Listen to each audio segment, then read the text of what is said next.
Je m'appelle Apolline Traoré, je suis réalisatrice et productrice, aussi mentor du Olaf.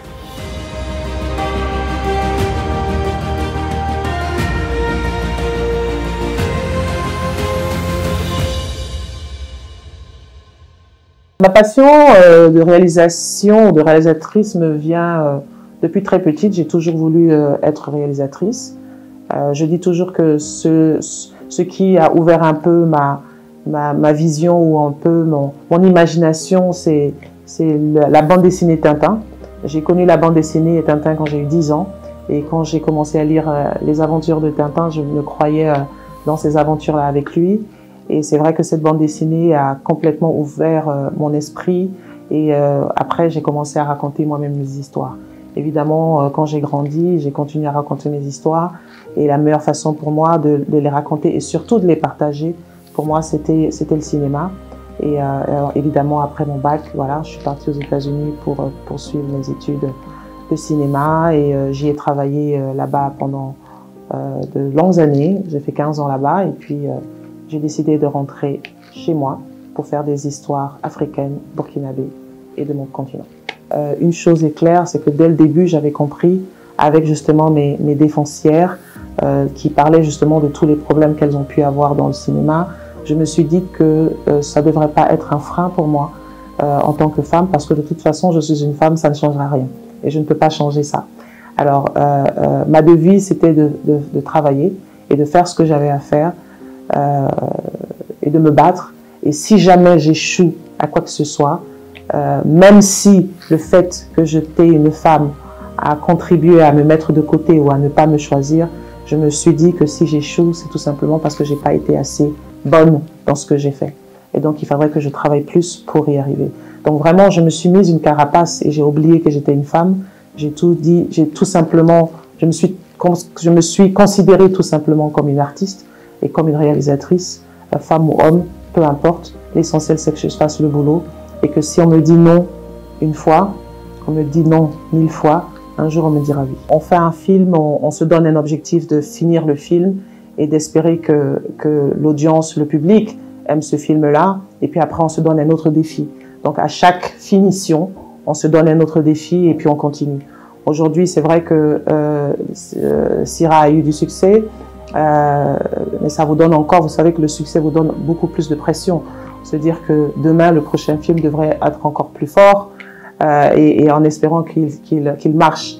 Donc, les objectifs sont toujours là, il y en a plein, jusqu'à ce que je n'ai plus de force pour réaliser. Là, en ce moment, je vais peut-être m'asseoir et regarder mon parcours passé. Cette initiative, comme je le disais, est extraordinaire parce que ça permet justement à ces jeunes filles-là de s'épanouir. Ça permet à ces jeunes filles-là surtout aussi de parler, de s'exprimer et de partager des choses qu'elles n'oseront pas dire à leurs parents, à leurs amis, à leurs frères et sœurs. Et elles se retrouvent avec une personne qui anonyme, où elles peuvent exprimer leur peur et leur vouloir ou leur volonté. Ça fait quand même un long bout de temps que je suis mentor dans ce programme, et j'ai vu passer des filles, et il faut vous dire même que mon assistante phare, depuis 4 ans, je l'ai eu à partir Jeannette Niésien, que j'ai récupérée, qui a été une de mes premières mentors au Wolof, qui est aujourd'hui mon assistante personnelle et qui va aujourd'hui évoluer dans sa carrière. Donc évidemment oui, ce programme est important, et ce programme est quelque chose d'extraordinaire pour les jeunes filles de ce pays, et j'espère en tout cas que toutes les filles qui ont besoin en tout cas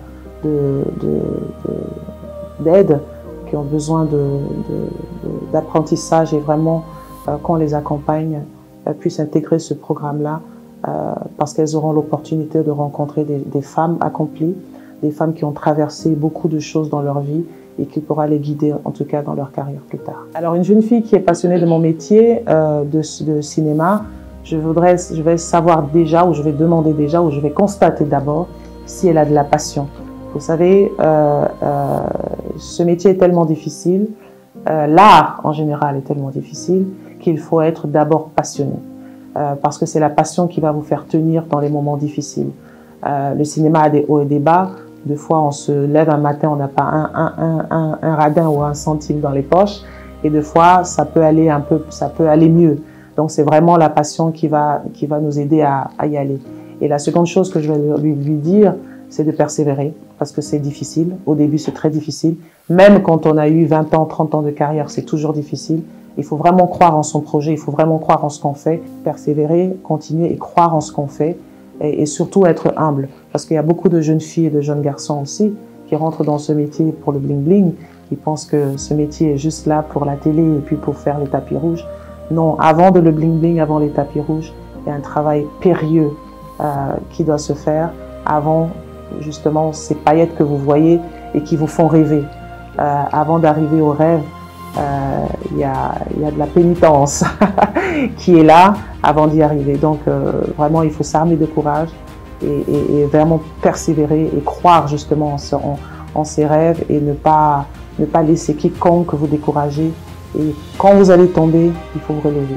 Si vous devez vous relever 10 fois, il faut vous relever jusqu'à ce que vous atteigniez votre but.